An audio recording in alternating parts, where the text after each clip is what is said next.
21 million people have decided to spend their hard-earned money on a cruise vacation.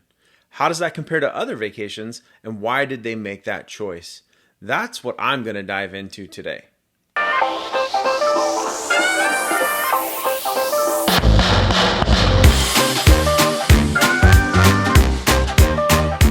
might be asking yourself, why does he know this? How does he know these numbers? Why does he know these numbers? And why does he even care about these numbers? Well, besides the fact that I am just the biggest cruise nerd, I was having a conversation last week with a friend who we were talking about booking a cruise. And I started to kind of lay out some of the pros and cons of cruising, especially with cruising with multiple people. And I just kind of went down the curiosity trail. And I started to look at how does cruising compare to other vacations? And then I thought, well, how do I make sense of this in my own terms when I'm thinking about cruising versus other types of vacations? I sound like I'm rambling. Just bear with me because this is going to all make sense in a few minutes. So when you think about a cruise vacation, when you think about how many people are taking these cruise vacations and you think about how they've grown, and if you look back to about 2010, all the way up until 2019, when it really is the last reliable data that we've had with cruises, right? Because we had 2 years of shutdowns and a restart, a year and a half of shutdowns, a year of restarts, and cruise lines limiting their capacity and all just kind of different variables. So if you go back to 2019, this is where the 21 million passengers comes. And this is from the global cruising community. This isn't just US, this is from all over the globe. And so I was like, wow, a lot of people have chosen a cruise vacation. And so I kind of wanted to compare that. Like, how does that compare to, let's say, a trip to Disney World, or what are people choosing to spend their money on, and how is this shifting? And so I looked at Statista.com, and I'm going to share the links to this so you guys can take a look if you want. I mean, I know this is nerd stuff, but some people care about nerd stuff, okay? I care about nerd stuff. 20 million people visited the Magic Kingdom. And I know that's a hard comparison because that's one theme park compared to, an entire cruise industry. But it kind of was eye-opening to me because the Magic Kingdom is the most visited theme park in the world with 20 million visitors. And then it kind of goes down from there. Universal in Japan got 14 million visitors. And so I was looking at that and I said, well, that's kind of a good comparison, but it's kind of not. And the way it's a good comparison to me is that when you go in on a Disney World vacation, especially for me, I'm from California, I'm going all the way across the country, I'm shooting over to Florida. So now I've got to book a room. I got to book the park tickets. I got to prepare for food. I got to get a flight, which I got to get a flight for a cruise too. But, all of these different factors that go in to visiting Disney World or Magic Kingdom for me. So it's not just going to the park for the day. Now, the off kilter to this is that if you live in Orlando, you can visit Magic Kingdom 25 times, 30 times, 100 times, 300 times in a year, and it's just there for you. You don't have to make plans to go do that. Several people can just drive and go there. Same with Disneyland and same with many, many theme parks. It can just be a day trip or it can be a full-on trip. But Disney World was the metric for me because when I started thinking about comparing a cruise to another type of vacation, it was either all-inclusive, which I'm going to go over, or it was Disney World, which is another very, very popular, obviously based on the number of visitors to Magic Kingdom, very popular trip. So when I started to look at the comparisons, I think one of the things that just jumps out to me first is, and I've said this for a while, when someone's booking travel, I feel like the first thing that they always do is that they want to go and they say, okay, I want to travel. I want a vacation. I want a trip. And then they go, oh, let's look at what we could do if we go to Disney World. Or, oh, let's look at what we could do, go to Disneyland or Universal or whatever it is. Or, I want to do an all-inclusive. Or, man, you know what? I just want to go to visit Italy. What are one of these adventure trips that I can go do, right? And then then there's the certain people like you and I, because if you're watching this video, I'm going to assume that you're kind of like me. We say, ooh, I want to go on a cruise. So I started to think, like, how does that compare? How do all of these compare? How do they all twine together? How do they all mix together? And my argument with vacation planning in general has always been, if I put a blank checklist in front of someone and said, here are your options. Do you want a vacation that's going to be adventurous, entertainment? And I just listed all of these different options for a vacation.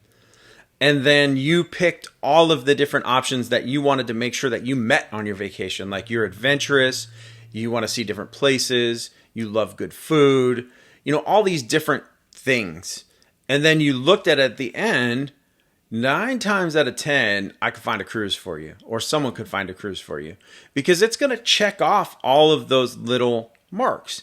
And I started to think about it on the opposite side as well. What about, what's the criticisms of cruising? Well, I don't want to get stuck in crowds. I don't want to be on this ship with thousands of people. And as you can see here in this picture that I'm posting, this is from a recent visit to Disney World, and I think there's a little bit of crowds there. And I know that every time that I've been to Disney World or Disneyland, I'm always surrounded by crowds, whether it's at the hotel, at the theme parks, whatever I'm doing, there's crowds.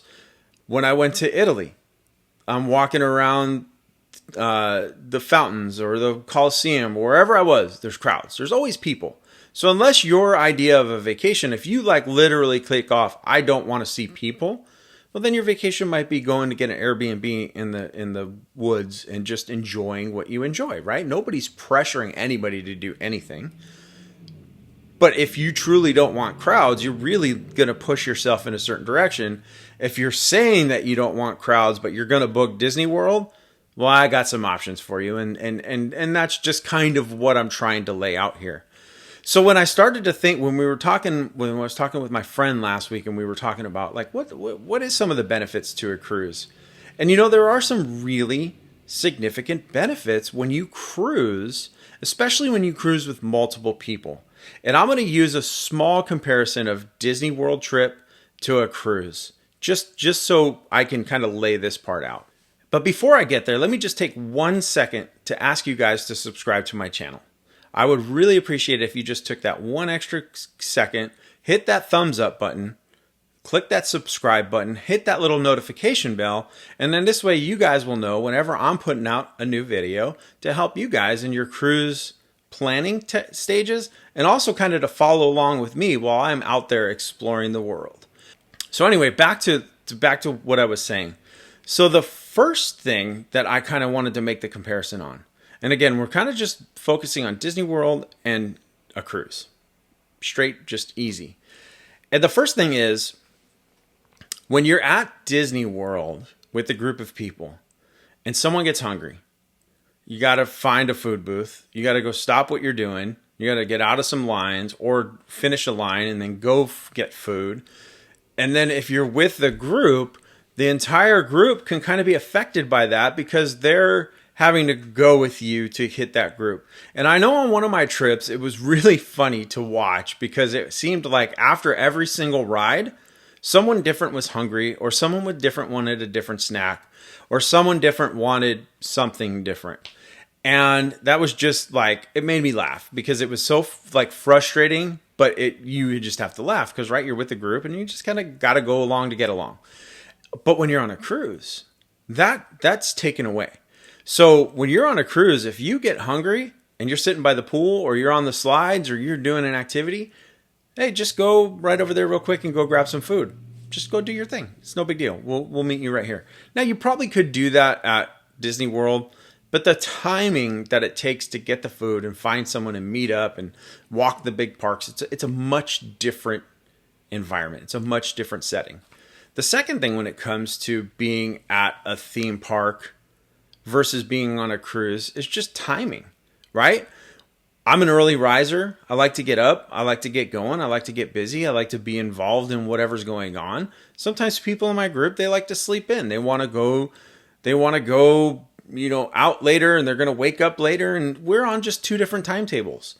And when you're on a theme park, it's really weird when one party is going to go to bed early. And trust me, we've been there, going to bed early, and then the other getting up early, and the other party's out later and getting up later. And it just really throws timing off. And then if you start doing something and the later party meets up and then they're like, hey, well, let's go eat or let's go do this. And then you're like, well, I already did that. And you're trying to figure out how to mesh your schedules together, right? When you're on a cruise, if you're an early riser, you get up, you have breakfast, you go do your thing, whatever, and you're hanging out. The next person wakes up and says, oh man, what's going on? Da, da, da. Hey, you know what? I need to grab a quick bite.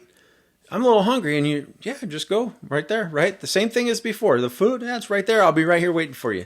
You don't feel like you need to stop what you're doing, to go find a restaurant, to get that person fed before you can go along with your activities. You kind of just maintain what you're doing and let that person kind of catch up with you.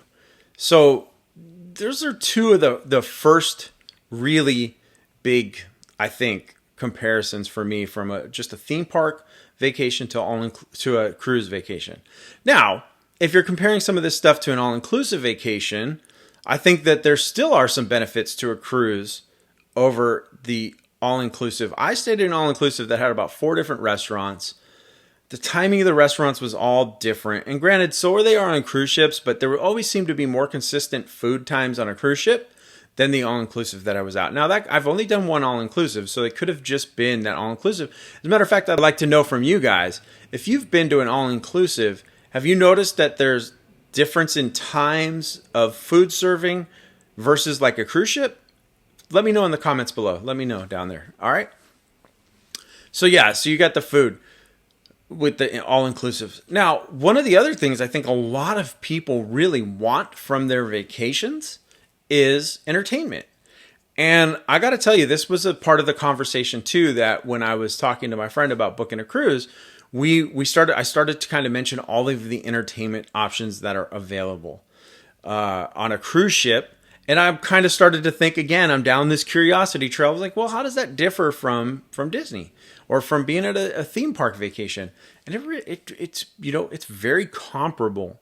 When you go on a cruise ship, you're going to have, if you're on a Symphony, if you're on an Oasis class ship, if you're on the Symphony of the Seas, you're going to have Broadway musicals, you're going to have stage shows, you're going to have dive shows, you're going to have ice skating shows, and you're going to have random music playing throughout the whole ship.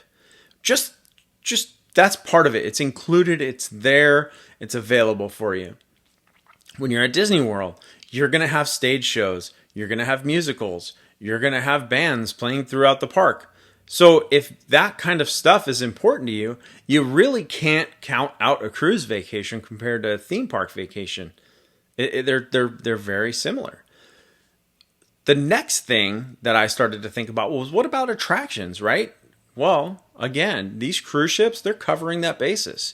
If you go on the Mardi Gras, the brand new ship from Carnival, or the Celebration, the one that's coming out after it, you got a roller coaster, you got water slides, you've got splash pads that are just as amazing as any water park that I've ever been to.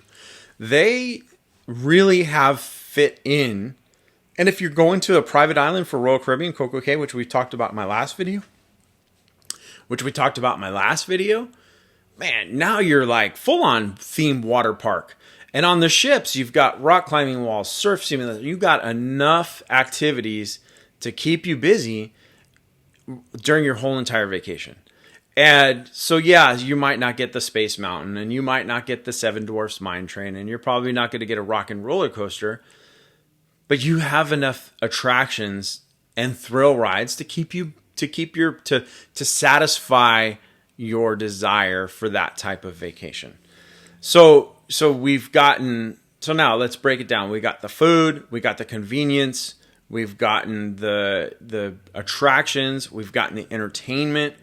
These are just some of the ways that cruising really could fill someone's vacation checklist in ways that I don't think that a lot of people understand. Again, when you're planning a vacation, you break it down by category rather than breaking it down by your desired goal or what you want to accomplish or what you hope to get out of your vacation. And so many people go to the category before they go to, what is it that I can achieve, or what is it that I want to enjoy or to get out of my vacation.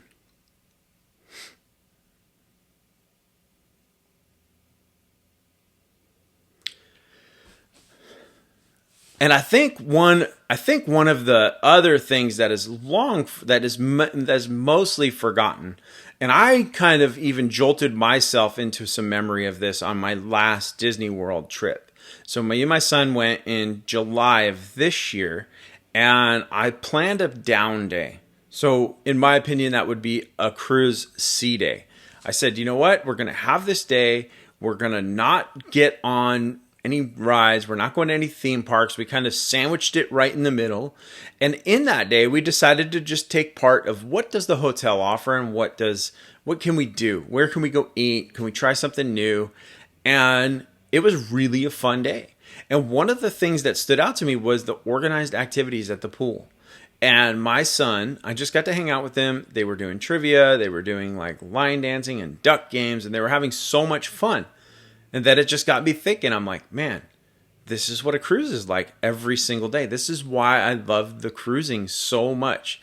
You get on there. They have organized activities that you can take part of as many or as little as you want all day, every day that you're on that ship, whether it's a sea day or whether it's a port day. No matter what, there's something going on somewhere for everyone.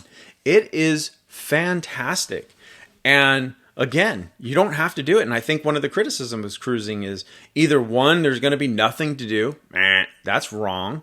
Or two, there's going to be so much to do that I'm just going to be run rampant and I'm going to need a vacation after my vacation. Well, I got to tell you, that's how I feel every single time I finish a Disney World vacation. Now, again, I'm not knocking Disney World. I love it. I go. I've been so many times. I go to Disneyland as often as I can. I love those types of trips. But there's just something, I live near Disneyland. So for me, that's not a trip that I have to book. But for me, there's just something special about all that encapsulates on a cruise ship that meets the needs of what I personally am looking for in a vacation. It meets the needs of what I'm looking for in traveling with kids and giving them the activities and the stimulation that they need to enjoy a good vacation. So there's just all of these different facets that roll into one on a cruise ship. And like I said, the point of this was